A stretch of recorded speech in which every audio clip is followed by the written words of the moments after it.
Obrigado, Aldinha. Agora, só um minutinho antes de dar a palavra para o Paulo. Após a exposição dele, a gente vai ter, como a gente sempre faz, né, essa troca. Aí vocês vão poder fazer perguntas, fazer colocações. Mas eu vou pedir para o pessoal, eu vou dar a prioridade, a gente já tem 25 pessoas aqui. Eu vou dar prioridade àqueles que fizerem as perguntas via chat aqui, né? A gente tem a ferramenta do chat aqui no aplicativo. E aí depois a gente, na sequência, quem for fazer as perguntas ao vivo, né? Forem perguntar diretamente. Mas aí também vou pedir para aqueles que forem fazer as perguntas também fazer de forma rápida, sucinta, porque senão a gente acaba não dando tempo do Paulo responder todas e nem todos terem suas perguntas feitas. Tá bom, pessoal? Então é isso. Paulo, mais uma vez, obrigado pela presença e por estar aqui conosco, não presencialmente, mas estamos nos vendo virtualmente. Então, a palavra é sua. Você tem aí mais ou menos até umas 9h10 para falar. Ok. Boa noite a todos. É uma honra estar com vocês. Estamos aqui estudando essa querida doutrina espírita, que nos consola, que nos instrui e que nos deixa muito tranquilos quanto ao futuro.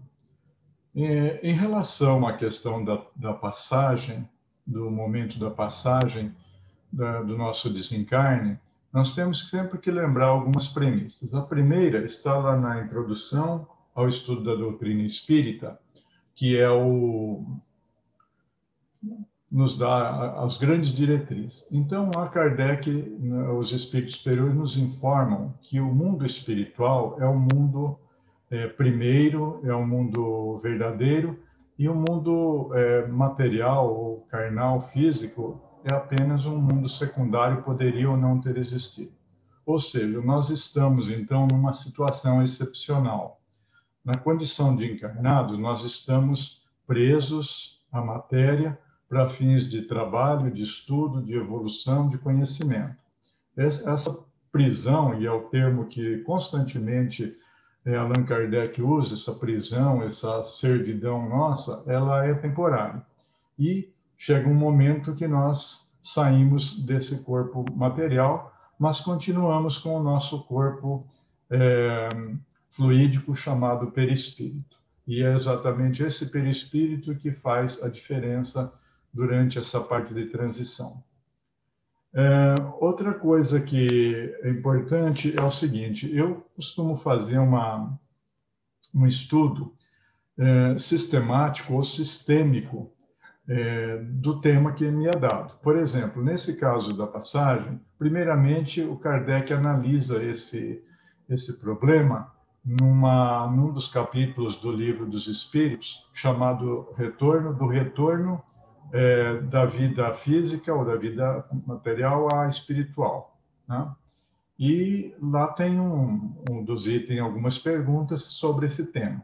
Posteriormente, ele fala especificamente da passagem, uma conclusão, isso aí foi, nós estamos, o Céu e o Inferno de 65, né?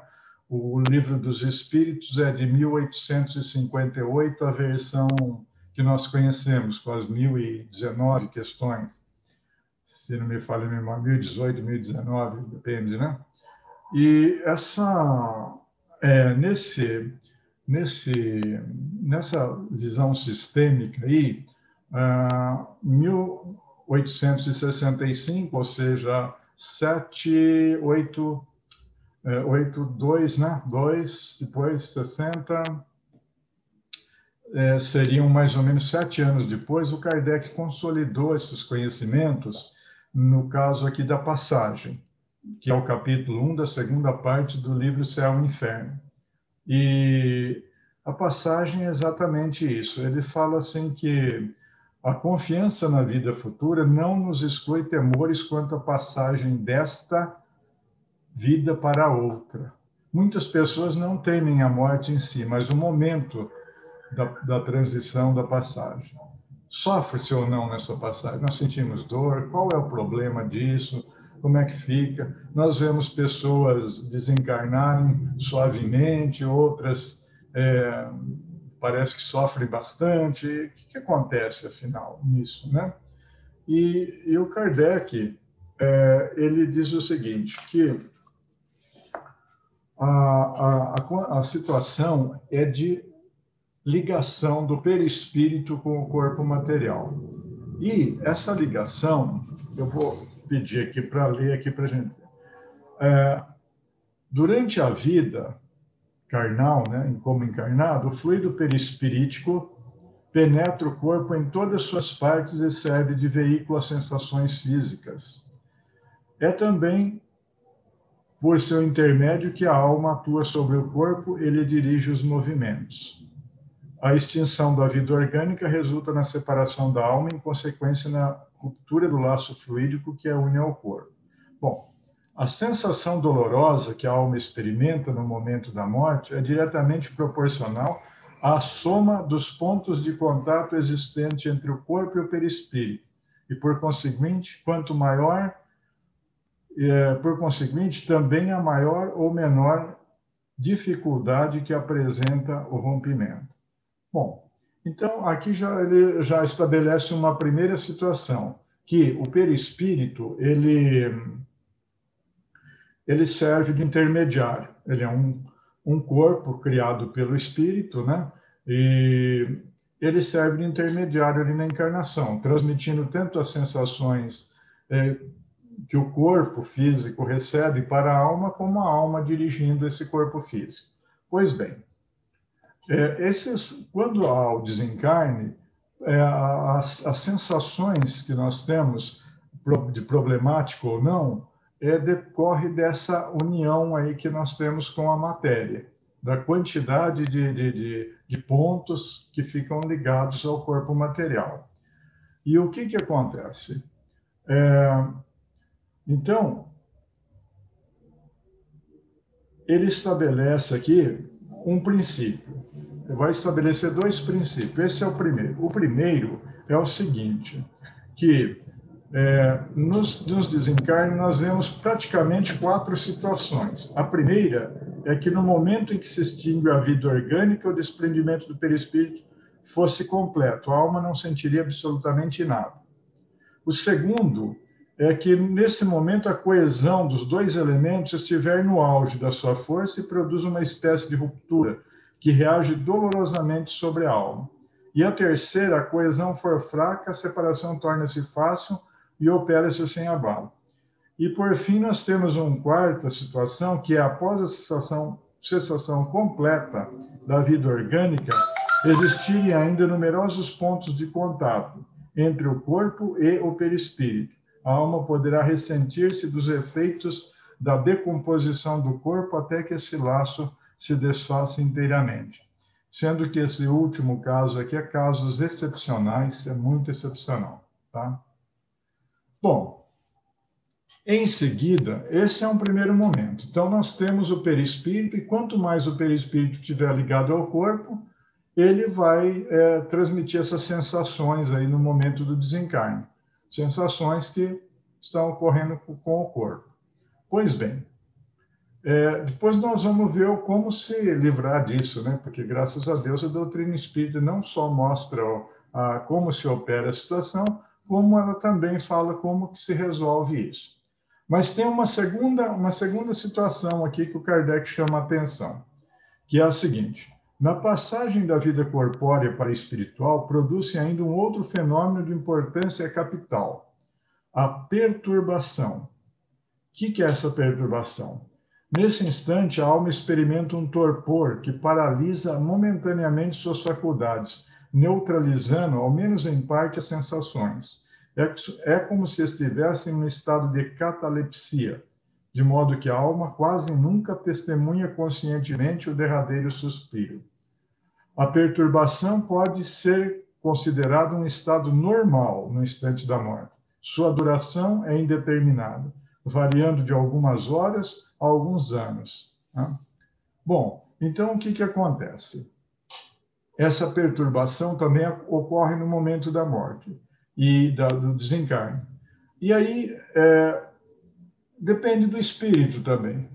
quanto mais consciente ele for, daí nós vamos ver a importância da doutrina espírita, quanto mais ele souber da questão do desencarne, mais tranquilamente ele sai dessa transição. E, em seguida, nós vamos citar aqui 2 exemplos de espíritos, que, em seguida, no livro O Céu e o Inferno, tem uma série de depoimentos de espíritos. Né? Tem uns espíritos aqui que ele chama de espíritos felizes. E nós vamos ver um lá que, apesar dele ser muito bom moralmente, tudo, ele se queixa de não ter tido os conhecimentos da doutrina espírita. Isso retardou ele se libertar dessa chamada perturbação. E essa perturbação aqui é a seguinte, ó, a proporção que se liberta, a alma encontra-se numa situação comparável à de um homem que desperta de profundo sono. As ideias são confusas, vagas, incertas, vê como que através de um nevoeiro, aclarando-se a vista pouco a pouco e despertando-lhe a memória e o conhecimento de si mesma. Então, é isso que acontece. Pois bem, vocês já devem ter tido essa experiência na vida, um dia que vocês acordaram, vocês não sabiam mais ou menos que dia era, que hora era, onde estava, uma coisa meio estranha, né? Eu tive essa sensação umas 2 vezes que eu me recordo nessa encarnação, e tive também na primeira vez que eu acordei de uma cirurgia. Eu não sabia onde eu estava, então é um negócio meio esquisito e tal. Então, essa é a chamada perturbação. E a perturbação decorre do conhecimento que nós temos do mundo espiritual, das leis espirituais, esse tipo de coisa. A maior parte das pessoas, nossos irmãos, que, como nós estamos encarnados, não quer nem saber falar de morte, de nada. Foge desesperadamente disso. Nós estamos aqui hoje estudando a nossa passagem, até porque é questão de tempo, né? Minutos, horas, dias, para a gente fazer essa passagem. Agora, lembrando-se sempre, hein? Nós não somos daqui. A nossa origem não é ficar ligado a corpos materiais. Não é. Então, isso significa que já nós desencarnamos várias vezes, né? Reencarnamos várias vezes, e o Livro dos Espíritos também é muito claro em dizer que a reencarnação é muito mais complicada, muito mais difícil para o espírito, né? Vamos dizer assim, penosa, né? Traz muito mais sofrimento, porque o espírito vai ficar limitado, ele vai ficar preso a um corpo material, né? E eu me recordo de uma vez de uma cantora de pop rock aí, que ela se vestiu de carne, né? Ela foi num açougue lá, comprou um monte de coisa e fez uma túnica de carne. Quando eu vi aquilo, eu vi realmente o que era você estar encarnado, né? Diz que ela passou mal depois, né, com aquilo tudo, mas é impressionante, né? Bom, então vamos continuar. O estado moral da alma é a causa principal da maior ou menor facilidade desse desprendimento. Tanto do desprendimento, lá vamos dizer assim, mais físico, né, do perispírito mesmo, do fluido perispiritual, se retirando, se liberando do corpo material, quanto dessa perturbação, tá? Então, nós vemos o seguinte: a afinidade entre o corpo e o perispírito é proporcional ao apego à matéria, atingindo seu máximo no homem cujas preocupações se concentram exclusivamente na vida terrena e nos gozos materiais. Tal afinidade é quase nula naquelas cujas almas, já depuradas, identificam-se por antecipação com a vida espiritual, e uma vez que a lentidão e a dificuldade do desprendimento estão na razão do grau de pureza e desmaterialização da alma, depende de cada um de nós tornar fácil ou penoso, agradável ou doloroso esse desprendimento. Vou repetir. Depende de cada um de nós tornar fácil ou penoso, agradável ou doloroso esse desprendimento. Então, o conhecimento que nós temos, as coisas que nós fazemos do momento da passagem, todo esse conhecimento será muito útil para nós. Por quê? Porque nós estamos entendendo o que está começando a se passar e tal, e não vamos lutar contra isso, né? Vamos procurar entender e passar por isso. Agora, qual é o antídoto de tudo isso aí? É a questão moral, né? Eu vou fazer um pequeno adiantamento para fazer o meu sistema de estudo. Olha, aqui no item 13 do capítulo 1, da segunda parte do livro Céu e Inferno, está escrito o seguinte: o estado do espírito por ocasião da morte pode resumir-se assim, 2 pontos. O sofrimento é tanto maior quanto mais lento for o desprendimento do perispírito. A rapidez desse desprendimento está na razão direta do adiantamento moral do espírito. Para o espírito desmaterializado, de consciência pura, a morte é um sono de alguns instantes, isento de todo sofrimento, cujo despertar é suavíssimo. Bom, então, o que a gente tem que fazer com essa situação, né? Nós temos que pegar e procurar se desmaterializar. Que jeito? Através do estudo, através da melhoria moral. No livro A Gênese, no capítulo dos fluidos, no item 7, começa o estudo do perispírito, o item 7 desse fluidos. E eles falam o seguinte, que a natureza, no item 9 do capítulo 14, os fluidos, do livro A Gênese, fala-se o seguinte: a natureza do envoltório fluídico, ou seja, perispírito, está sempre em relação com o grau de adiantamento moral do espírito. Tá? Ou seja, para a gente ficar com o perispírito cada vez melhor, nós temos que mudar os hábitos. Moral quer dizer hábitos em latim. Então, mas qual hábito que a gente tem que ter? Nós temos que ter os hábitos que Deus, né, nos pede. Nos pede, não, nos exige. Então, nós vamos ter que mudar. Primeira coisa, nós temos que olhar os outros como irmãos. Por mais que a gente não concorde com as ideias nem com as atitudes dele, a gente tem que saber que o outro é um irmão nosso, foi criado por Deus, é um espírito, criado simples e ignorante. Muitas vezes a gente acha que ele é mais ignorante que nós, mas na medida que nós não estamos conseguindo entendê-los, nós também somos ignorantes, né? E nós precisamos mudar. Agora, o conhecimento da doutrina espírita já nos faz mudar muita coisa. Mudamos hábitos, muitos hábitos. Por exemplo, né? A gente sabe que nós não conseguimos matar ninguém. Nós só destruímos o corpo de alguém. Né? Então, se nós achamos que um determinado irmão nosso aí ele é um inimigo e destruímos ele fisicamente, destruímos o corpo, nós não destruímos nada. Apenas o corpo. Quer dizer, vamos ficar ligados a ele, vamos ficar devendo, vamos ficar um monte de coisa. Então, com base nesses conhecimentos, o que nós fazemos? Mudamos os hábitos. Não vai fazer aquilo. Não é? Hoje, com essa pandemia, nós tivemos que aprender vários hábitos diferentes. Não é? Nós nunca tomamos tanto banho na nossa vida, nunca nos lavamos tanto a mão na nossa vida, né? Nunca passamos álcool gel, né? Nunca usamos máscara. Né? Então, nós tivemos que mudar. Por quê? Porque nós precisamos preservar um bem maior que a nossa vida aqui encarnada. Né? Todos nós sabemos que Deus exige que a gente fique encarnado até o dia que ele resolva promover a nossa desencarnação. Pois bem, então mudança de hábito é isso. O conhecimento da doutrina espírita nos faz mudar muita coisa na nossa vida, mas muita coisa mesmo. Né?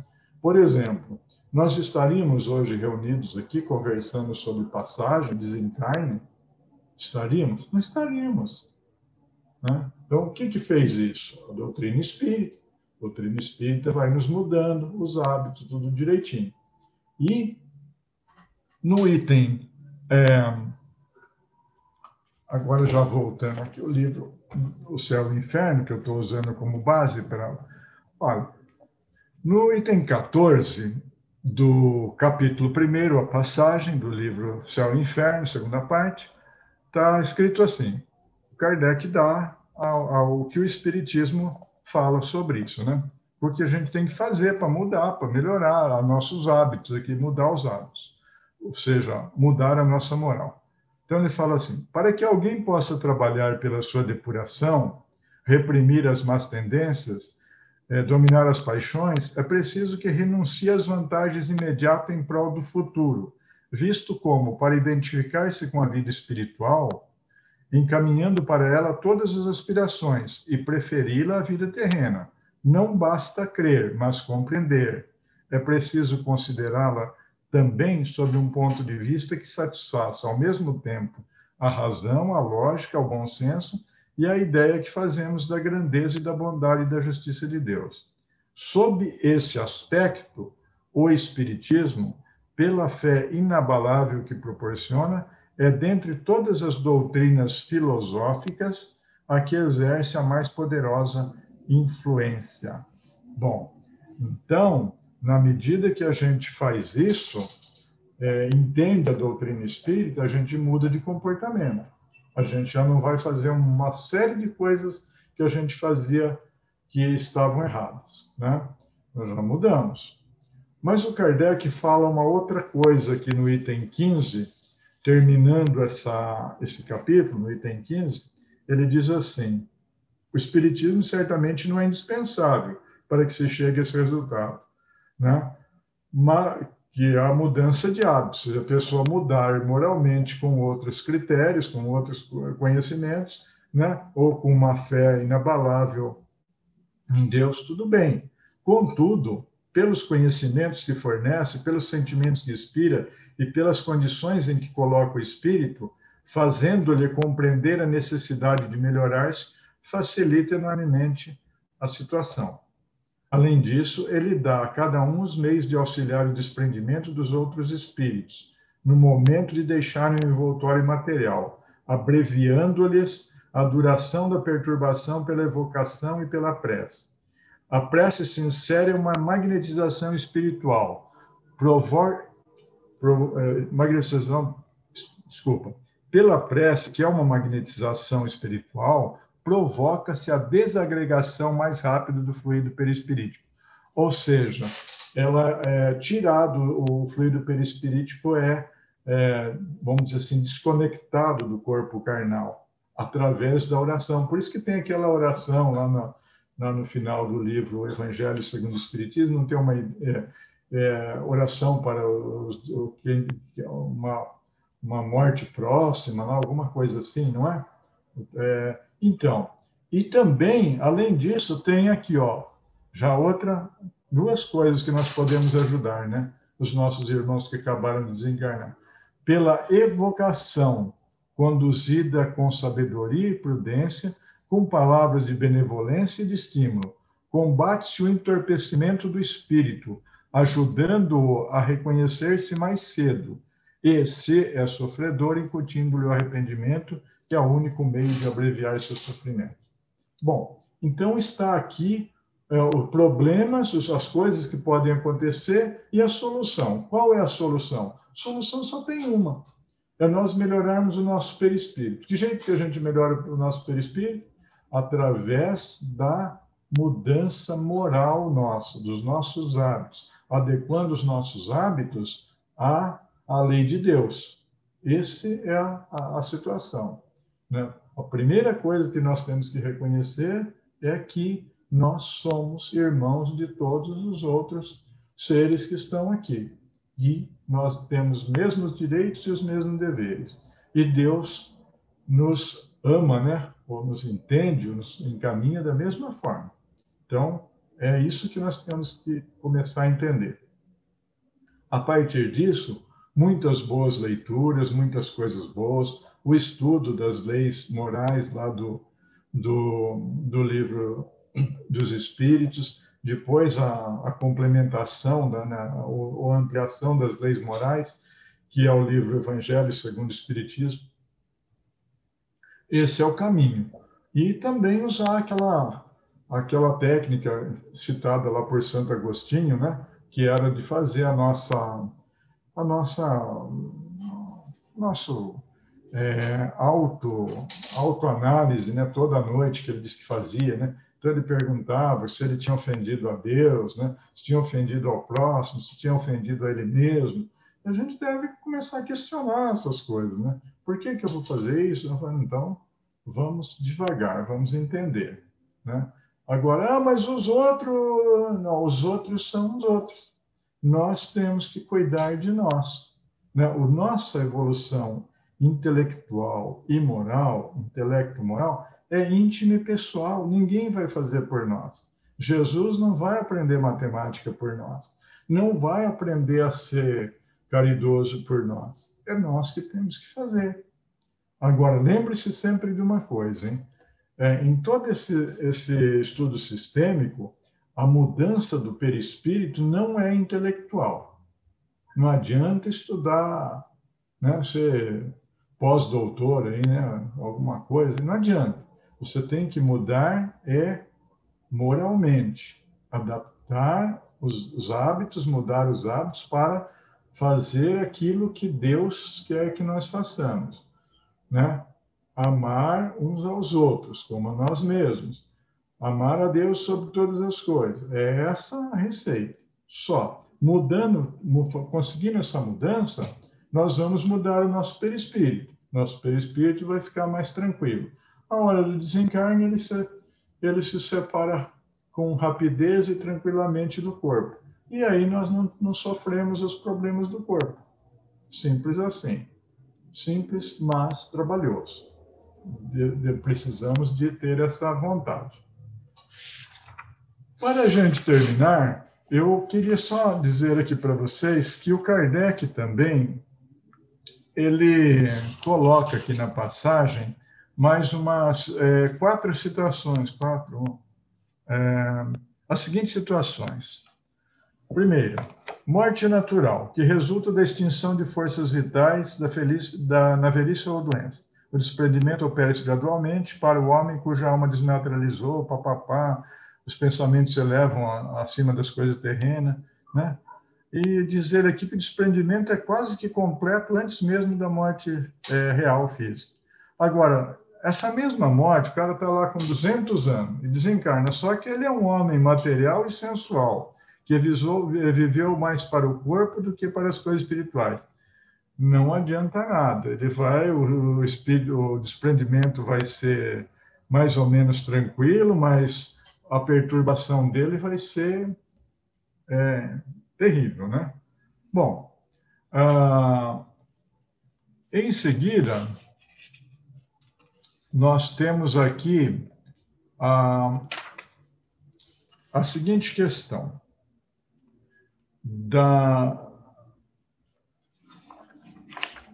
de alguns espíritos que falaram, porque na primeira, o Kardec, a partir do depoimento desses espíritos, ele está sempre perguntando, né, como é que foi a passagem e tal. Então, o primeiro espírito aqui que se manifesta é o senhor Sanson, né, da sociedade, frequentava a sociedade lá junto com o Kardec.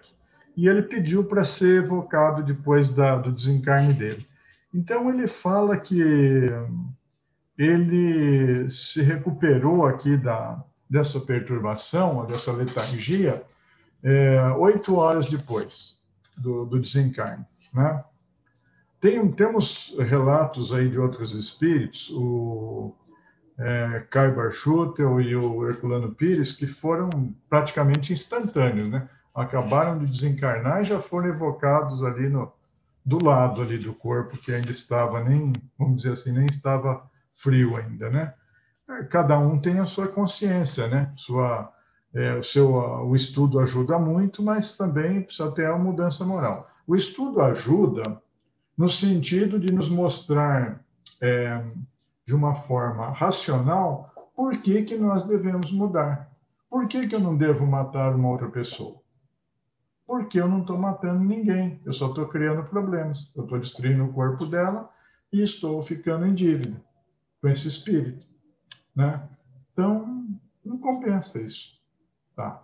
Por que eu não devo fazer tal coisa? Porque aquilo vai voltar para mim. E se eu quero coisas boas para mim, eu tenho que semear coisas boas, não é? Se eu semeio feijão, vou colher feijão. Se eu semeio espinho, é espinho.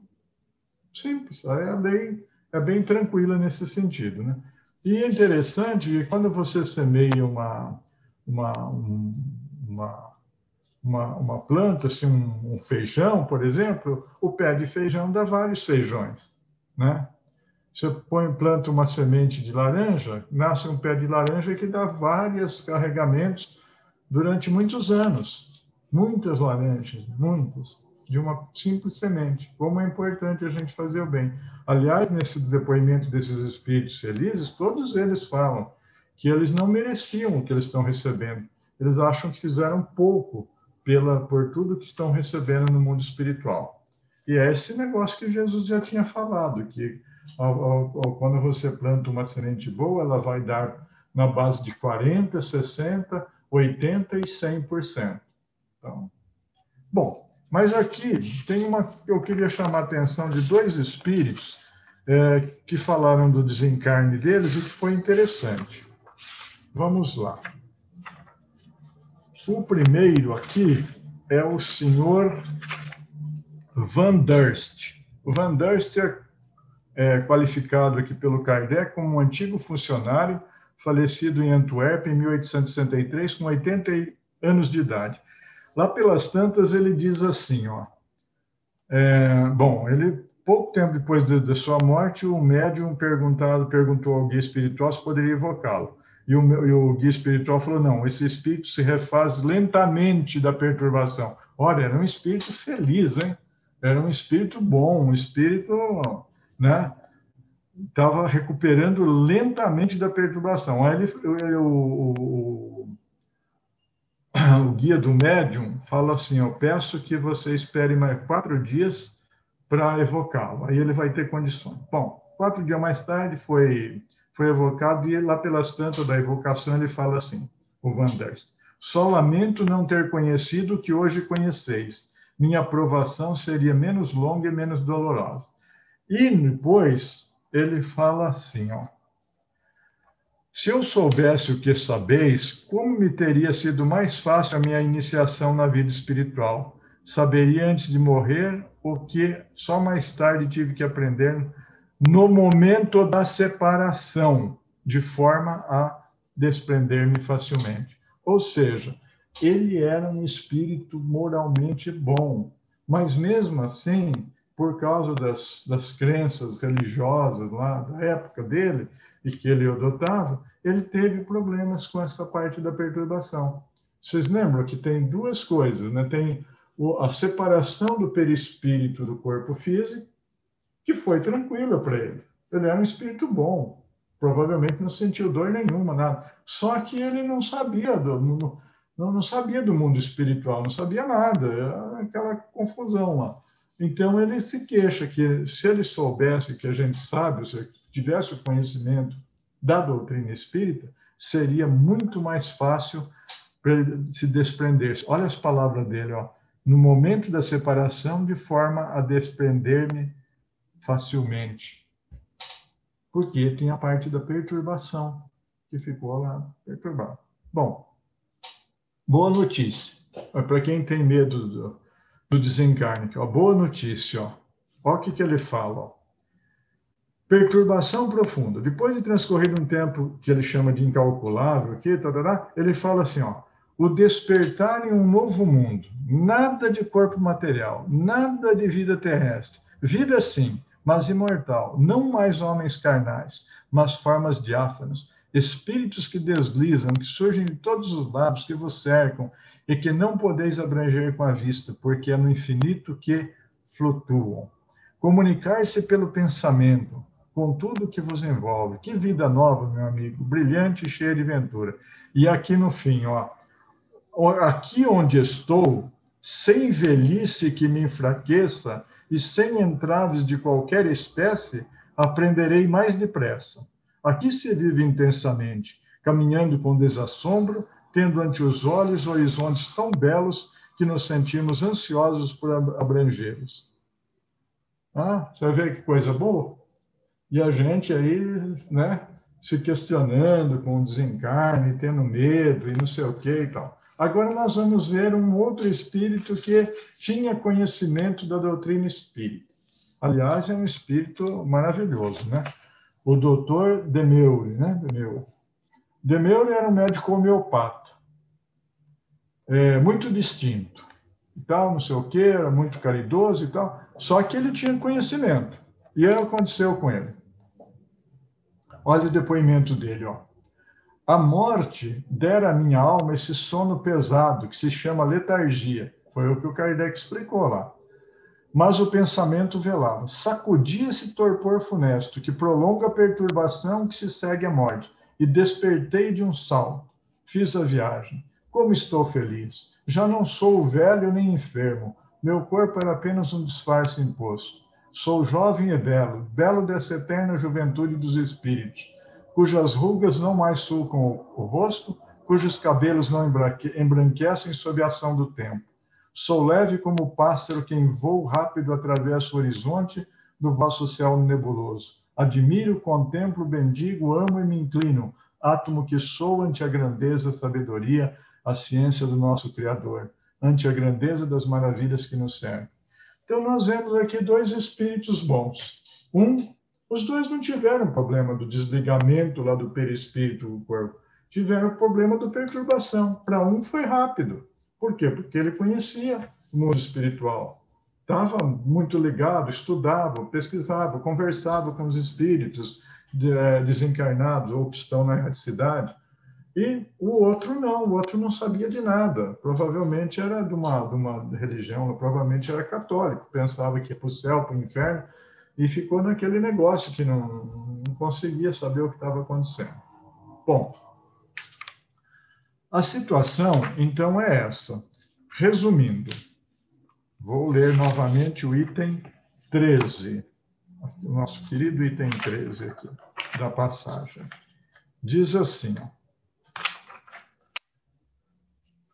O estado do espírito, por ocasião da morte, pode resumir-se assim: o sofrimento é tanto maior quanto mais lento for o desprendimento do perispírito. A rapidez desse desprendimento está na razão direta do adiantamento moral do espírito. Para o espírito desmaterializado, de consciência pura, a morte é um sono de alguns instantes, isento de todo sofrimento, cujo despertar é suavíssimo. Então, é assim. E depois o Kardec fala, né? Através do nosso conhecimento espiritual, nós mudamos esses hábitos. Quantos hábitos nós mudamos? Já imaginaram como é que nós fomos na encarnação passada? Provavelmente nós seríamos mais egoístas, fomos, né? Mais egoístas, mais... enfim, todas as coisas ruins que nós ainda temos eram muito piores, né? Do que agora. Então, é assim a questão da transição segundo a doutrina espírita. Dois momentos. Primeiro momento, a ligação que o perispírito tem com o corpo físico. Segundo momento, uma perturbação, uma espécie de torpor, de uma catalepsia que o espírito desencarnado fica naquela situação que ele não sabe onde está e ele vai acordando aos poucos para se conscientizar. Qual é a receita disso? A receita é o seguinte: a mudança moral e o conhecimento espiritual. Com a mudança moral, na primeira parte, no desligamento propriamente dito do perispírito, do corpo físico, quanto mais elevado moralmente, ou seja, os hábitos estão de acordo com a lei de Deus, essa sensação eventual de dolorosa ou penosa não vai acontecer para esse espírito. Mas, se ele não tiver conhecimento espiritual, ele vai demorar mais tempo na perturbação. Foi o que disse com todas as letras o Van Durst. Outros espíritos confirmaram isso. Na nossa prática de conversar com os irmãos desencarnados, a gente tem visto isso também. Eles se queixam que não sabiam, ninguém falou nada para eles, uns não queriam saber mesmo, Mas outros que foram em igrejas se queixam de não terem tido os conhecimentos necessários. E, de repente, vai para o mundo espiritual e você pensa que vai encontrar Deus, ou vai para o inferno, ou vai para outro lugar, e não vai para lugar nenhum. Você vai se encontrar com você mesmo. Né? Bom, qual a solução que nós temos? Estudo num primeiro momento, porque, se não me falha a memória, foi o filósofo Montaigne que disse o seguinte, que o que nós temos é a condição de estudar as virtudes, porque nós não conseguimos ter as virtudes. Mas, ao estudar as virtudes, nós vamos aprender a ser virtuosos. Né? Então, é interessante isso. Eu acho que eu extrapolei o horário? Não? Não. Tá. Bom, eu já vou parando por aqui para deixar mais para as perguntas, que isso que importa, né? Porque o nosso estudo é um estudo de troca. Então, pelas perguntas e tal, a gente já vamos ver o que a gente pode fazer. Beleza, Paulo. E já tem aqui algumas aí para você comentar, alguns comentários e algumas perguntas. Então, tem um aqui da Martinha que é a seguinte. Foi falado da necessidade de preparo para o momento do nosso desencarne, mas como se preparar para o desencarne de um ente querido?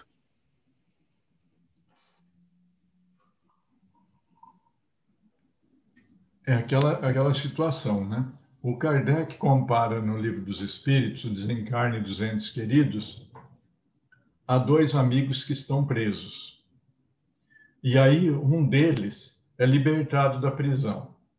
Então a pergunta que se faz é o seguinte: mas esse o que ficou na prisão, se ele se sentir assim que o ente querido que foi antes dele, se ele se sentir chateado, triste, não queria que o ente querido fosse, ele não está sendo um ente querido do outro, né? Ele não está sendo amigo, não está sendo uma pessoa assim, ele está tendo uma atitude egoísta.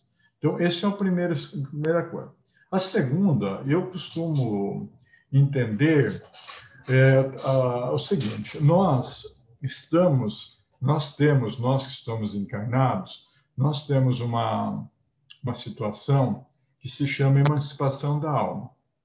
Pela emancipação da alma, segundo está lá no Livro dos Espíritos, itens 400 a 455, nós temos visitas espirituais, ou seja, nós, durante a noite, nós saímos do corpo físico e vamos se encontrar com os nossos entes queridos, né? Sejam eles já desencarnados, sejam encarnados. Né? É o que acontece. Muitas vezes, eu perguntei para espíritos que não estavam nessa situação de perturbação e eles se queixavam que ninguém conversava com eles. Então. Aí eu perguntava assim para eles, mas fala uma coisa, de noite eles conversam com você? Eles disseram, não, de noite conversa. Por que conversa? Porque eles estavam fora do corpo físico, emancipados, e entravam em contatos, conversavam com ele. Mas faz estranho, porque durante o dia eles fingem que não me vê, não conversa. Pois é, aí a gente... O que acontece? Nós temos esses contatos com os nossos entes queridos. Nós não perdemos esses entes queridos. E eu, particularmente, Paulo, eu tenho o seguinte, toda vez que eu sonho, né? Sonho, entre aspas, com entes queridos, eu sei que eles desencarnaram. Né? Eu tive mais ou menos aí uns 4 ou 5 sonhos que eu lembro da minha mãe, que desencarnou quando eu estava no corpo físico aos 16 anos. Né? E aí eu lembro que um dos primeiros sonhos que eu tive com ela estava fazendo um bolo. Aí eu cheguei e falei, mas mãe, por que você está fazendo um bolo? Você já é desencarnada e não estou entendendo isso aí, né? Já era chato naquele tempo, né? E com 16 já era chato. 16, 17, 18, sei lá. Aí eu não lembro o que ela falou. Eu não lembro. Aí cortou. Mas eu sei que eu acordei muito bem, me sentindo muito bem. Agora, não sei o que era aquele bolo. Aí é aquele negócio. A gente mais ou menos ver algumas coisas que a gente quer ver. Mas a verdade é o seguinte, nós temos um contato intenso durante quando nós estamos fora do corpo físico. É um contato intenso, direto, com os espíritos, diretos. Além do dia a dia, através dos pensamentos que nos são sugeridos, e a gente aceita ou não aceita, né? Mas durante quando o nosso corpo está repousando pelo sono, nós saímos passear e vamos bater papo e só que a gente não lembra. Por quê? Porque essas lembranças que nós temos não estão no corpo físico. Dificilmente a gente lembra. Tá? Precisa fazer um procedimento aí que eu não entendo bem, mas que tem certas pessoas que lembram, outras não. É muito difícil lembrar. Mas é por isso que a gente fica tranquilo, está sempre em contato. Ótimo, Paulo. Vamos dando sequência aqui. Tem mais uma pergunta, na verdade, um comentário da Roseli.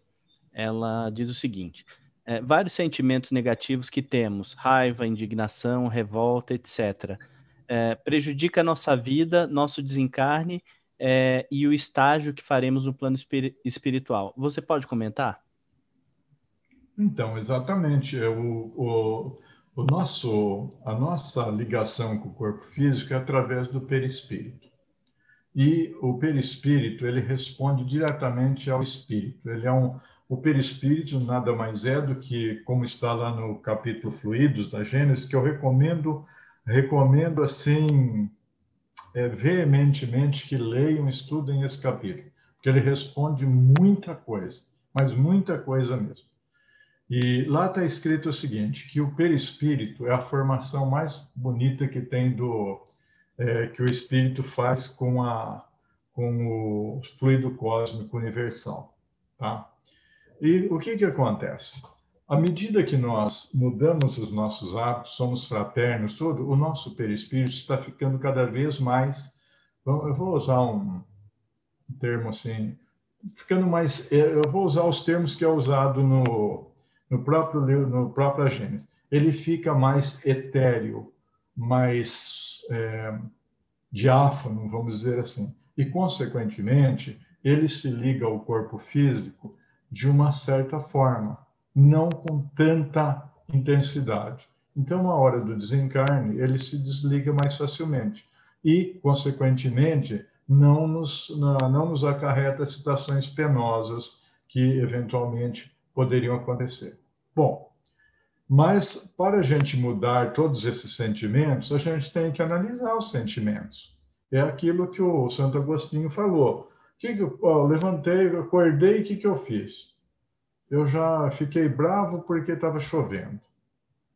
Em vez de você agradecer a Deus que você está acordando, seu corpo físico não está doendo nada, você vai sair, você tem um emprego, você tem pessoas que gostam de você, não. Você prefere focar num único item que você considera negativo. Agora, se você vê aquela mesma chuva, pode ser que outras pessoas lá na zona rural estão agradecendo a Deus, porque está chovendo, vai fertilizar a comida que nós vamos ter. Então, nós temos que começar a raciocinar. Isso que a fé raciocinada, pensar nessas coisas. Né? Um dia está muito sol, outro dia você está reclamando. Então, nós precisamos analisar esses pensamentos. Por que eu estou pensando assim? Mas por não sei o quê. Vamos ver. Agora, se a gente não tem essas coisas, nós temos que voltar lá para o... Eu estou citando Montaigne, mas eu não sei se é. Eu sei que alguém falou.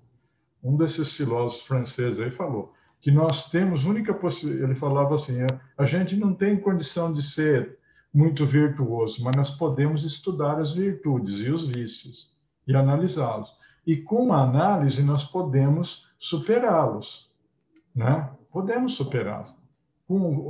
Analisando, falando, peraí, vamos analisar. Por que eu acordei tão bravo com a chuva? O que vai acontecer? Vamos esperar um pouco, vamos ver. Essa chuva é assim e tal. Por que isso está me influenciando no meu hábito, na minha moral, ou seja, nos meus hábitos? Por que eu vou levantar e estragar um dia porque eu acho que a chuva não devia chover naquele dia, devia chover Né? Eu também, por mim, a chuva devia ser da meia-noite às 4. Eu não chuvisqueirão forte todo dia. Mas eu não mando no mundo, né? Então, a gente tem que questionar os nossos pensamentos, senão não adianta. Temos que questionar. Agora, nós não temos condições? Não temos. A gente tem que pegar e fazer o quê? Nós temos que pegar e fazer lá usar os livros. A gente pega, por exemplo, tem um prefácio do livro, de uma prece que está no livro Evangelho, eu acho lá para afastar o mau pensamento, uma coisa assim. Eu acho que é esse prefácio. Aí o Kardec analisa o que é um mau pensamento. Né?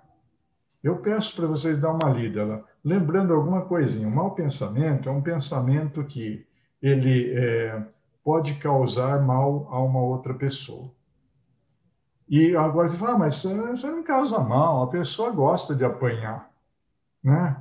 Eu falo, tudo bem, então vamos fazer o seguinte, você vai inverter. Se esse pensamento que você está fazendo, se fosse alguém fizesse sobre você, você gostaria? Então, é aquilo lá, né? Os critérios. O critério é esse. Faça para os outros o que você quer que os outros façam para você. Você quer que todo mundo fale bom dia para você quando encontrar? Você fale bom dia. Eu lembro, antes da pandemia, eu uso muito, como é que chama? O ônibus, o metrô não, mas o ônibus, né? A gente passa lá pela catraca, eu falo bom dia. A hora que eu entro no ônibus, eu falo bom dia para o motorista, falo bom dia para o cobrador. Quer dizer, mas eu tento falar de coração, eu imagino aquele camarada lá, motorista, que hora que ele levantou? Qual é a viagem dele que eu estou entrando naquele ônibus? 9 horas da manhã, bonitão, e ele está lá desde as 5 horas andando para baixo para cima, levantou 3 horas da manhã, o filho dele podia estar doente e ele está ali. Vocês já pensaram nisso? Aí, essas coisas, a gente tem que procurar se colocar no lugar do outro e ter algumas noções, assim, né? Então, você vai substituindo.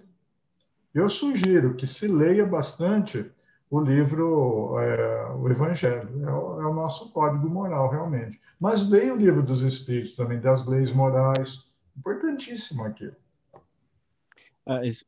Só fazer um breve comentário, Paulo, isso que você falou é muito importante, né? A gente sempre espera um comportamento dos outros. É, Nunca a gente faz uma não. reflexão sobre o nosso, né?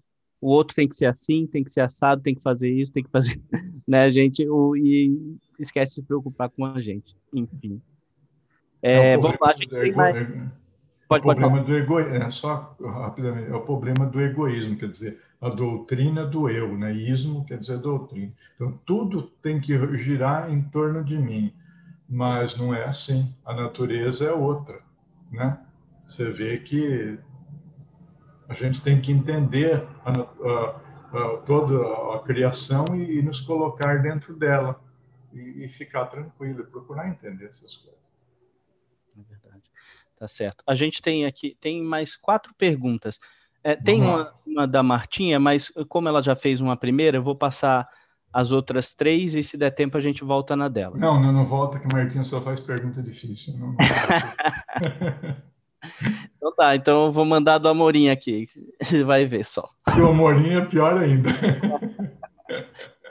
Aí só Vamos lá. tem fera. No Gabriel Ferreira só tem fera. No Gabi é terrível. Só tem gente de Ai, ai, pós-doutor ai, aí. ai. Ó, o Amorim fala o seguinte: Paulo, considerando os pontos indicados por você sobre a simplicidade complicada de nos prepararmos para a morte física, com a nossa transformação interior e o fato de que ninguém se prepara por nós, e o ensino dos Espíritos, livro dos Espíritos, de que nossa consciência é íntima e a ninguém é dado interferir, o sofrimento na desencarnação depende exclusivamente de nós, certo? Em Vai. face disso, em sua opinião, o acompanhamento dito paliativo está dentro dos conceitos espíritas? Olha, eu não tenho muito conhecimento desse paliativo, mas eu acho que qualquer coisa é bom. Qualquer coisa que vise dar um certo conforto, uma certa coisa, é bom.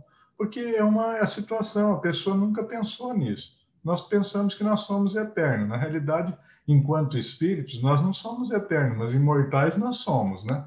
Mas o corpo não é assim. Então, a gente tem que ter essa visão, e tudo que for assim de paliativo é bom, tudo é bom, né? A pessoa vai começar a repensar na vida, pode ser até que conversando lá com o pessoal, psicólogos, etc., aí, assistentes sociais, tudo, tem alguma ideia, procure fazer alguma coisa, corrigir alguma coisa enquanto está encarnado, né? Eu acho que tudo é válido. Agora, melhor mesmo é a doutrina espírita. Vocês falaram que o Betarello, ele deu a palestra na semana passada, né? Ele fez a palestra. Nossa reunião de estudos. Aí eu não considero palestra, considero uma troca muito bonita de ideias. E eu me recordo que eu fui lá na PUC no dia que o Betarello estava lá conseguindo, como é que é o termo técnico? A leitura de mestrado, na leitura do Tese. mestrado de... Não é tese é para doutor, né? O mestre, ele tem um outro termo. Bom, enfim. Aí fomos lá e tal, eu conversei com um padre, né? Porque eu tive muito tempo na Igreja Católica, eu me dou bem com o padre. Aí o padre veio conversar comigo, conversa vai, conversa vem.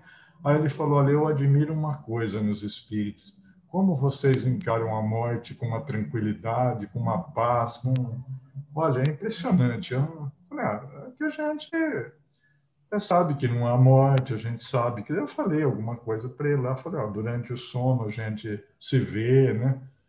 Dá nossas brigas de novo lá, né? Não para. E a gente se sente bem, a gente sabe que, como vocês escreveram aí nessa série de palestras, né? É uma separação provisória só, né? Por pouco tempo, né? Então, pois é, eu vejo, e aí ele comentando, né, como é consoladora a doutrina, né? Eu falei, olha, nós somos a doutrina espírita, nossa, não sei se o senhor teve a oportunidade de ler, mas pelo menos ler por, né, academicamente, mas ler lá o livro O Evangelho segundo o Espiritismo, nós nos consideramos como uma doutrina consoladora. Consoladora por quê? Porque ela explica. Agora, a Igreja Católica fala que você não tem contato com nada, você não sabe o que vai acontecer, você vai para o purgatório, vai para o inferno, é meio desesperador isso, né? Agora, você sabe que você não vai embora para lugar nenhum, né? Você vai ficar só sem o corpo material. Aí, o que você vai fazer lá no mundo espiritual? Não é o objeto dessa nossa palavra, do estudo. Mas você vai ser atendido. Olha, quando a gente reencarna, não tem um monte de gente lá que vai lá visitar a mãe, a nossa reencarnadora lá, nossa mãe, na maternidade, vai não sei na onde, depois vai ver, depois, né? E mobiliza uma série de pessoas para o nosso reencarne. Quando a gente desencarna, também vai ser assim. Vai acontecer o quê? Nós vamos ser recebidos lá pelos nossos entes queridos, pelos espíritos que são designados para fazer esse trabalho, porque aqui tem, nós vimos aqui no último item, de 15, que tem a prece, né, que nós fazemos. Agora, se nós encarnados não fazemos, o pessoal lá do espiritual faz. E os espíritos fazem, né? Procuram pegar os fluidos aí para ajudar a libertar o espírito que está com problemas lá. E em seguida, nós temos também, quando tem essa possibilidade, nós temos a comunicação mediúnica, né? E é interessante que na comunicação mediúnica fala, mas é muito pouco, é muito pouco. Só que uma vez um espírito, olha só, eu não perguntei, né? Mas um espírito falou, olha, essa conversa que nós estamos tendo aqui, ela está servindo para mais 30 pessoas que estão na mesma condição minha.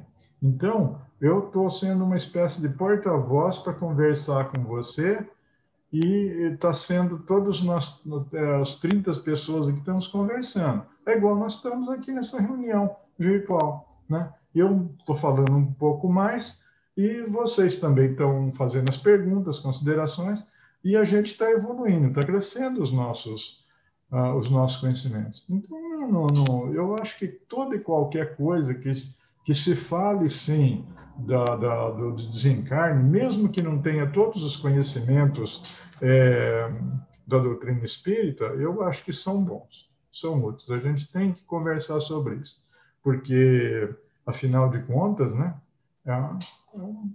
é questão de tempo só, né? O tempo nosso é igual o cronômetro está decrescente. Né? Verdade. Paulo, agora tem uma pergunta da Lucimar, é a seguinte. No nosso desdobramento, por que não lembramos? Existe uma técnica para recordarmos as nossas visitas no mundo dos espíritos? Bom, eu não uso o termo desdobramento, né? Eu uso o termo emancipação da alma, que é o termo usado pelo Kardec. Então, como eu sou muito assim ligado à ciência e à filosofia espírita, e ciência e filosofia têm vocábulos próprios, conceitos próprios, né? Então, essa saída que nós temos do corpo físico aí, durante a noite, isso é caracterizado de uma forma geral como sendo emancipação da alma, ou seja, uma libertação da alma, né? Emancipar e libertar, né? Lembra da emancipação dos escravos, aquelas coisas, da, do corpo físico. Bom, por que a gente não lembra? O Kardec diz que nós não estamos tendo nós não estamos tendo aquela experiência através dos nossos órgãos materiais, e sim do nosso perispírito, de nós, né, de nós espíritos, porque o próprio perispírito não passa de um corpo.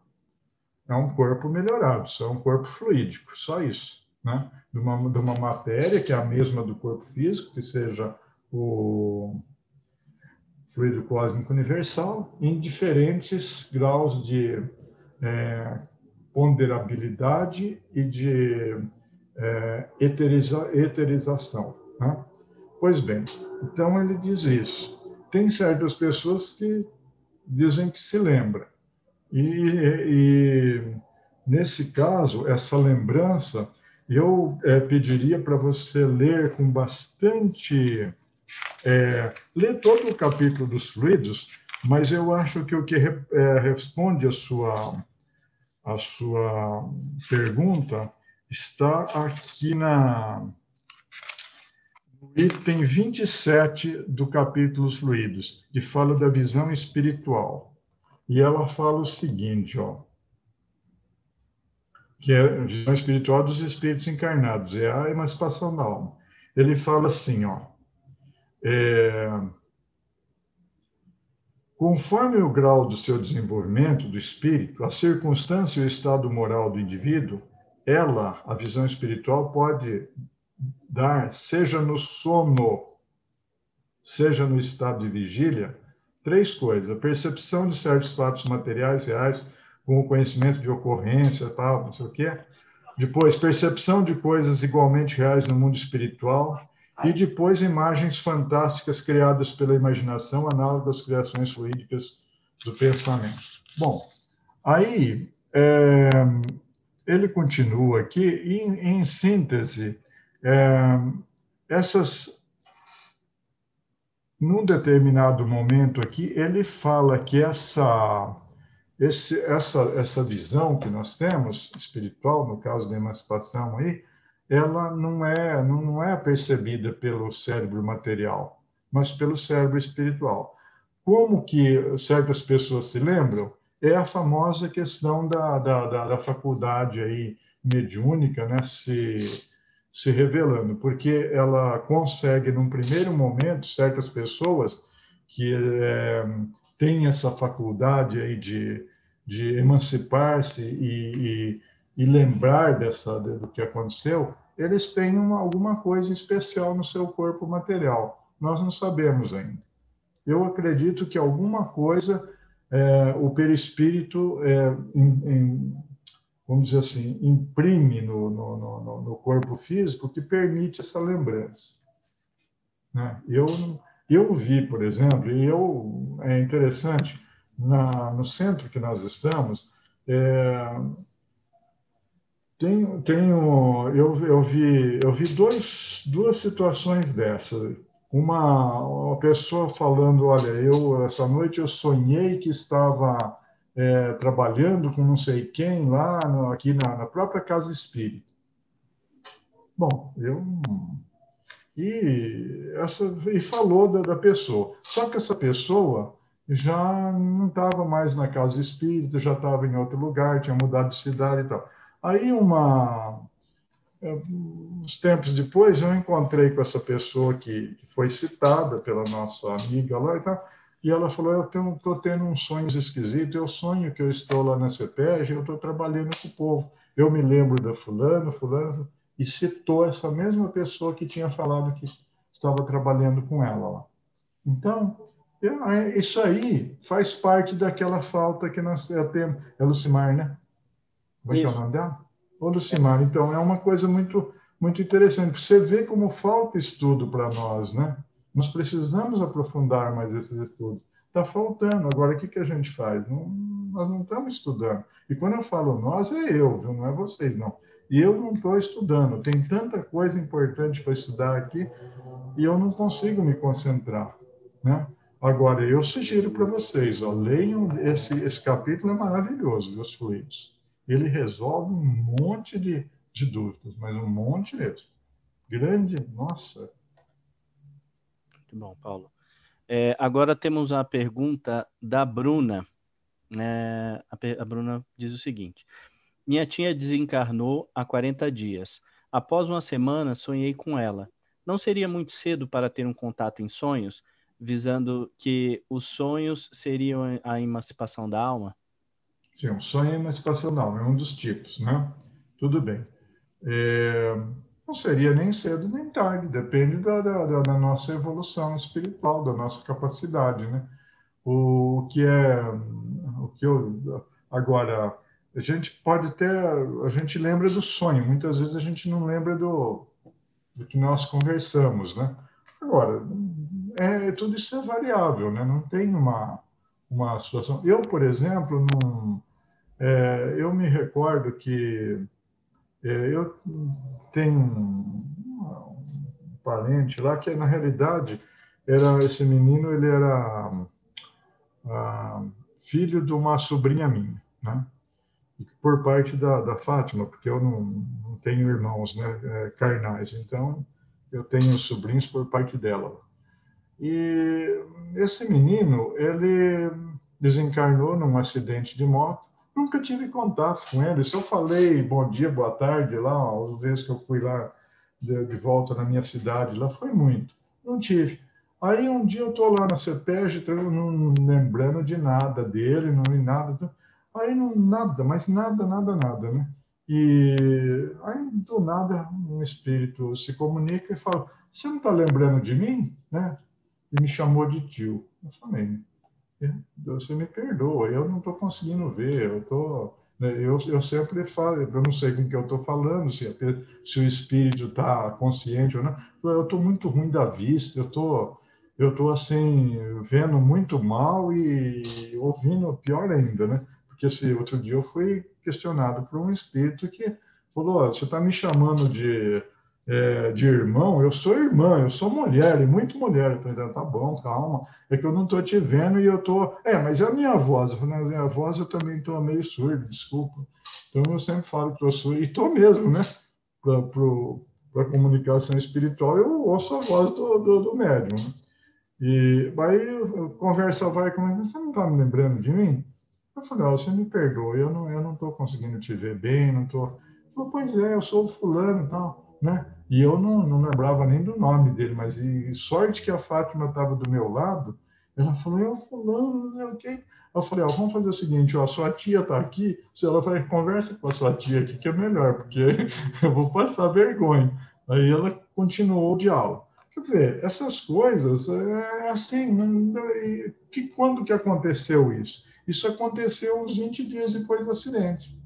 Mas eu não estava nem aí, eu não tinha lembrado mais do acidente, né? Nada. Então, tem certas coisas assim que eu acho que a gente tem que tentar ver isso aí. Eu sugeria o seguinte, que, na medida do possível, peça um contato com ela, peça, né, para os espíritos aí da equipe espiritual do Gabi, para, se for o caso, permitir que ela se comunique, converse com você e tal. Porque é assim, agora, tem espíritos que acabam de desencarnar e dão comunicação na hora, né? É o caso do Caio Barchuto, é documentado. O Sanson foi 8 horas depois. O Herculano Pires também tem relatos que foi questão de minutos também.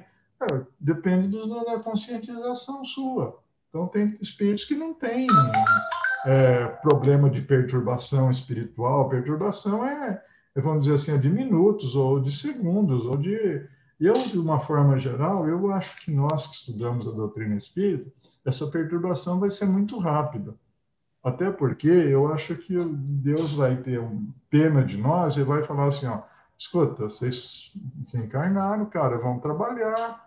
Olha, chega, né? Já não trabalharam muito quando estavam encarnados. Então, vamos ver se aqui pega o jeito, né? Então, acho que nesse sentido nós vamos, não por mérito nosso, mas por uma questão de economia mesmo, né?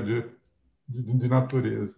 Mas eu não acho nem assim difícil o espírito ser. Por outro lado, tem certas coisas estranhas, né? Eu não tenho, né? Um amigo que desencarnou muito jovem, num acidente também. E aí, estava lá com a mãe, lá, desesperado, aqueles acidentes de caixão lacrado lá, o corpo ficou destroçado. Então, algumas horas depois do acidente, estou lá na casa da mãe, então aí aquele negócio, o caixão lá lacrado, aquele era horrível, né? Você velava o corpo na casa, aí me chamaram lá na cozinha, tinha uma senhora lá que estava em transe lá, né? Transe mediúnico. Aí o espírito se comunicou e consolando a mãe, não, eu sou seu filho, eu não morri, é só o corpo, não sei o quê. Aí a mãe tinha mandado me chamar, porque eu tinha espírita, não sei o quê, eu sabia dessas coisas. Eu cheguei lá, o que aconteceu? Não, não sei.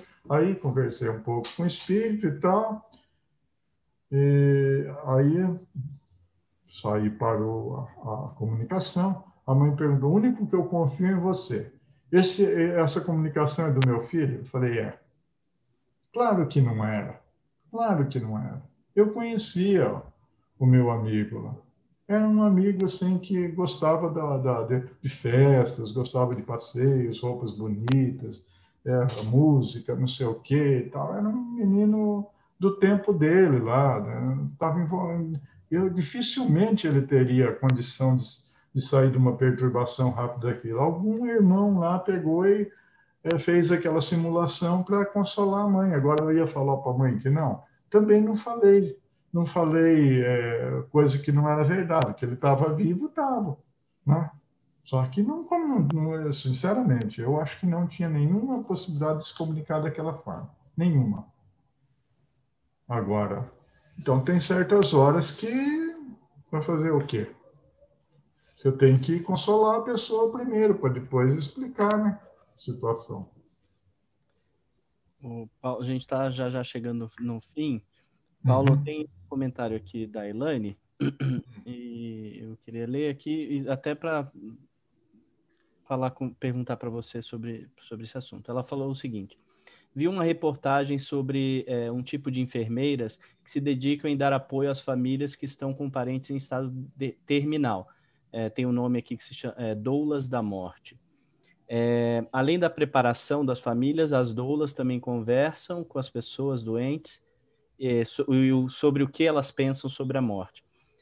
E também nos últimos anos a gente tem visto muitas universidades, muitos cientistas pesquisarem sobre o fenômeno da morte, entender, pesquisar sobre EQM, por exemplo.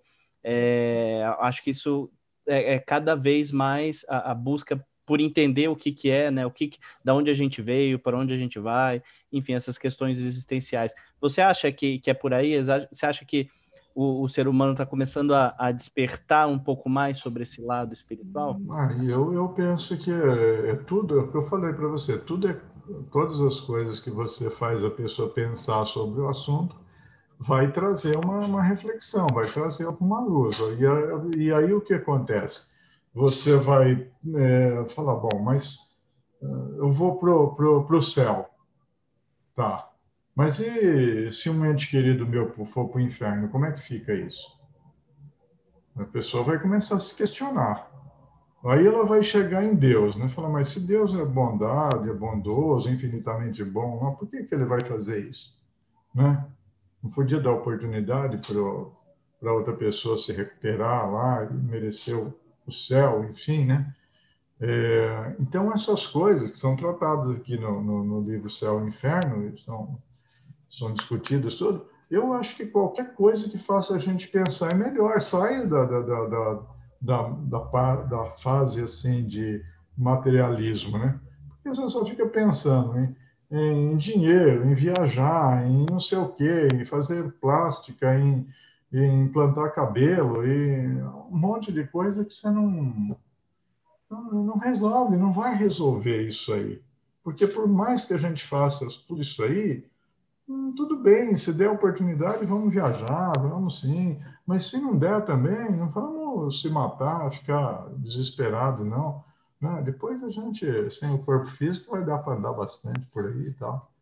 E, enfim, eu acho que tudo é válido, porque nós somos o quê? O que é o espírito? O espírito é uma individualização do princípio inteligente. Então, a única coisa que nós temos é a inteligência, não é? E através da inteligência é que nós vamos adquirir o conhecimento. E adquirindo o conhecimento, nós nos libertamos, quer dizer, nós ficamos entendendo a situação, não ficamos mais estressados com as coisas. Nós não vemos aí o caso de uma criança que a mãe leva lá para tomar vacina, aí a criança leva aquela picada, ela chora, fica desesperada, a mãe e o pai estão lá, tranquilos, sorrindo, conversa, agradece a enfermeira que deu a picada, e a criança não entende aquilo, só que está sendo protegida. Nós não estamos louquinhos para levar uma picada de Coronavac, de não sei o que aí, né? Eu vou tomar Também, todas que um em aparecerem. cada lado. Pode ficar uma peneira de tanto furo de vacina. Mas, enfim, a gente tem que ir ao conhecimento, através do hábito de pensar, né? Pensar de uma forma é, produtiva, vamos dizer assim, né? Metódica, né? A gente vai conseguindo chegar a soluções. Ou não, isso aqui não pode ser desse jeito. Porque se for desse jeito, destrói a ideia de um Deus bom e tal. Ou se for desse jeito, mantém tal coisa. Então, tudo que faz a gente pensar é proveitoso. Nós estamos lidando com pensamento. Aí o que acontece? Bom, por que nós estamos na doutrina espírita? Porque um dia nós começamos a pensar, fomos perguntar para o padre falou, não, isso é mistério de Deus, isso é... Ou fomos não sei na onde, eu disse, cara, isso está na Bíblia, é mistério de Deus. Nós não falamos, peraí, não pode ser mistério todo, alguma coisa tem que... Né? Aí chegamos na doutrina espírita. E a doutrina espírita nos ensina o quê? A fé raciocinada, nós precisamos pensar. E é isso que nós estamos fazendo nessa noite aqui, pensando sobre isso tudo. E tendo as respostas, né? A doutrina ela é consoladora nesse aspecto. Ela mostra a situação e mostra como que nós podemos fazer para que aquela situação não nos afete. Se você não... Né? Lembra daquela história lá diz que foi um turista americano lá e não sei na onde lá, né?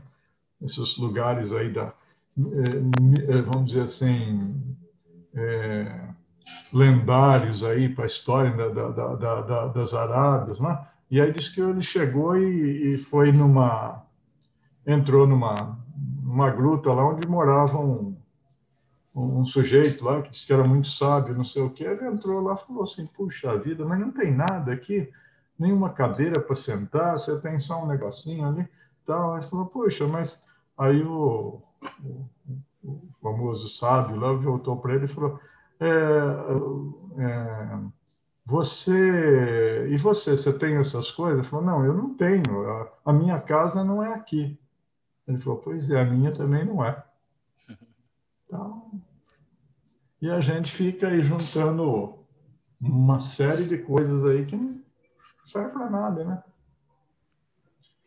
Quando o importante, a única coisa que nós temos é os nossos pensamentos e a nossa vontade, e a nossa inteligência para raciocinar e para poder cumprir a lei de Deus, ou seja, mudar os nossos hábitos, que são hábitos egoístas, né? Ou seja, que giram em torno só de nós mesmos, e nós não conseguimos ver os outros, né?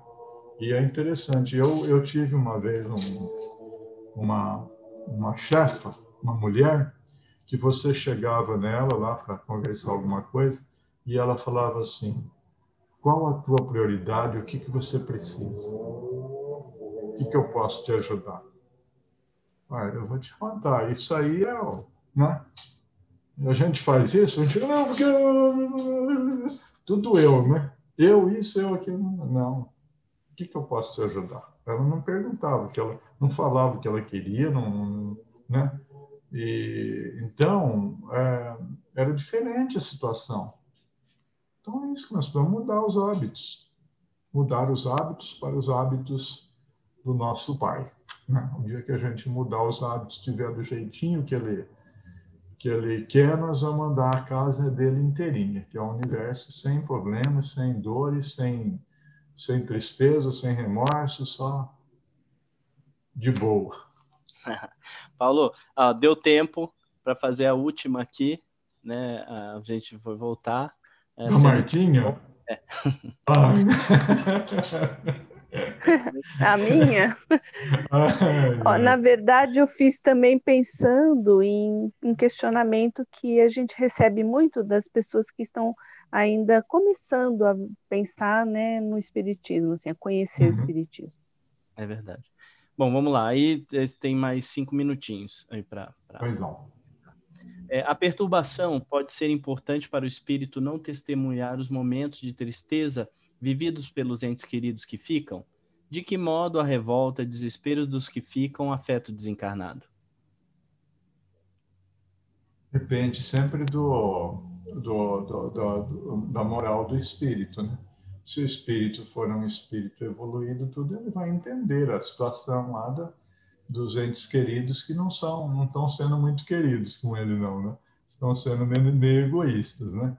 Agora, se for uma pessoa, um espírito assim, do nível nosso aí, provavelmente nós vamos sentir desconfortável, com certeza, né?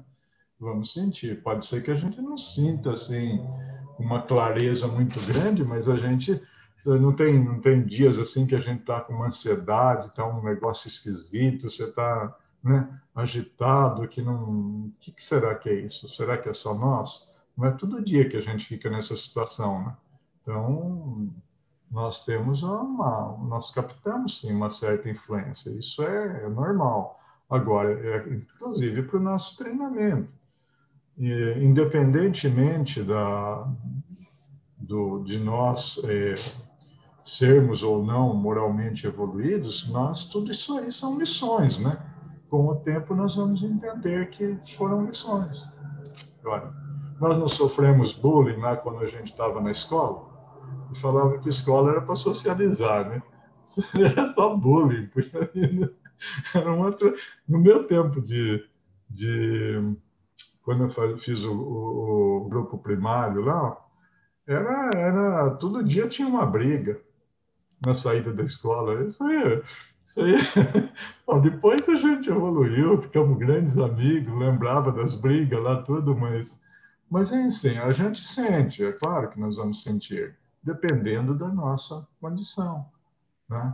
Vocês viram que tinha espíritos felizes aí que ficaram perturbados. Agora, eles não explicam o porquê que ficaram perturbados. Pode ser isso que a Martinha falou, pode ser outras coisas. Uma coisa é certa, nós precisamos se quando um ente querido nosso for embora, a gente precisa se fazer o possível para não apegar, não orar por ele, falar, né? Vamos se ver aí, por enquanto, Deus achou que nós devíamos nos separar, né? Como vocês falaram, momentaneamente, e é isso que nós vamos fazer, mas vamos ficar tranquilos e lembrar que nós temos ainda a possibilidade da comunicação mediúnica direta e temos toda noite nós podemos nos ver aí, e conversar e ver como é que está a situação.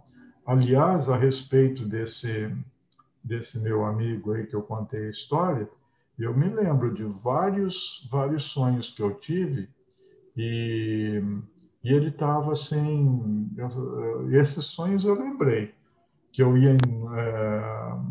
ouvia e ele estava assim meio sem saber para onde ir, não me reconhecia. Até que um dia eu sonhei com ele, né? Sonhei, e ele falou: "Eu estou bem agora, está muito bom, agradeço tudo que você fez por mim." Aí eu fazia orações por ele. Aliás, eu faço toda noite. Um dos pedidos que eu faço é pelos irmãos que desencarnaram no dia de hoje, para que a perturbação deles seja é, rápida, né? Que ele passe por isso rapidamente e que as sensações de dor, de desconforto que eles sejam liberados disso. É isso que eu quero para mim e, consequentemente, eu desejo para todos os meus irmãos, né? Independente, essa é a minha ideia. Mas olha, o estudo é o importante. Quanto mais nós estudarmos, mais nós vamos desenvolver o nosso raciocínio, a nossa capacidade de análise e, consequentemente, nós vamos nos livrando das coisas, né? Bom, Paulo, tudo quando tudo é muito bom, passa rápido, né? E a gente nem vê passar. A hora, de repente, foi 1 hora e meia aí com você, foi excelente, muito esclarecedora. O Amorim, ele até pediu para eu agradecer os comentários que você fez, da colocação dele. Ele pediu desculpa que ele teve que sair antes, pois vai gravar o programa Momento Espírita. Que bom. Mas foi excelente, fantástico, muito esclarecedora, como sempre. E Viu, só Álvaro? agradecê-lo pela sua presença, né, Paulo? E lembrando que eu não sou nada, eu sou um repetidor. Tudo que eu tento falar aqui, e muitas vezes desvio, está dentro da obra do Kardec, né? O nosso mestre aqui é o Kardec, é Jesus e Kardec, tá? Sim, mas você Então, é um excelente repetidor, é traz o que eu muita, tento, é o que eu muito tento conteúdo. fazer, ler e ver se eu consigo entender, pelo menos para mim, e depois tentar passar um pouco aí, fazer alguma ligação e tal, mas sempre estudar. Kardec, sempre, sempre. Vamos realmente é, nos conscientizar que somos espíritos, né, imortais. No momento nós estamos encarnados, mas vamos continuar encarnado e desencarnado na erraticidade. Nós vamos continuar a ter que estudar, ter que fazer as nossas coisas, porque esse conhecimento, essa sabedoria, é o que eu falei no início. Ela é íntima e pessoal, não tem jeito. Jesus não faz por nós, Kardec não faz, né? Eles nos dão, nos transmitem as lições, nos facilitam, nos orientam, mas tem uma certa coisa que nós precisamos entender a lição e colocá-la em prática, né? Isso é o bonito. E eu agradeço muito a vocês do Gabi são nota 10 com louvor. Eu me sinto muito feliz em participar desses nossos reuniões de estudo juntos, é muito gostoso e estou sempre à disposição de vocês e me sinto muito feliz com vocês, muito mesmo. Obrigado, Paulo. Foi muito bom. E agradecendo também a todos que participaram, que mandaram perguntas, que acompanharam aqui até agora, né, essa noite, a nossa live. Lembrando que o vídeo, essa live, ela vai estar disponível no YouTube, no canal do Gabi, né? Então, acho que a partir de amanhã já vai estar lá no canal. E aí eu peço para todos aqueles que entrem no canal, se inscrevam, dá um like, para a gente passar, né, para frente esse conhecimento que o Paulo trouxe para a gente hoje, né? Além dos conhecimentos que, como bem o Paulo colocou, né, só através dele é que a gente vai conseguir se emancipar, a gente conseguir se livrar principalmente do materialismo, do sofrimento, da dor. Então, é importante passar, porque muito dessas lives também vão confortar muita gente, muitas pessoas que estão passando por esse momento. Né? Então... a Aldinha, desculpa interromper, mas só para ela falar qual que vai ser a da semana que vem. É verdade, bem lembrado. Fale para nós, Aldinha, seu microfone está fechado. Aldinha? Eu pediria, por favor, para vocês me passar o link na semana que vem também, viu, Álvaro? Opa, eu passo. Assistir, por favor. Vai ser do nosso querido amigo Niva, e o tema vai ser Como fica o desencarnado na erraticidade? Legal. Bom tá tema. Então é isso, pessoal. Mais uma vez, Paulo, obrigado. Obrigado a todos, valeu mesmo. Depois eu te passo o link desse encontro e da semana que vem, tá bom? Perfeito. Valeu, pessoal. Bom fim de semana. Beijo no bebê. Beijo para todo mundo. Obrigado. Tchau. Valeu, Paulo. Bom demais te ouvir. Tava com saudade. Saudade de todo mundo. Tudo bom. Beijo, pessoal. Um abraço. Tchau, tchau. Obrigado. Boa noite, pessoal. Bom final de semana. Boa noite a todos. Até a próxima.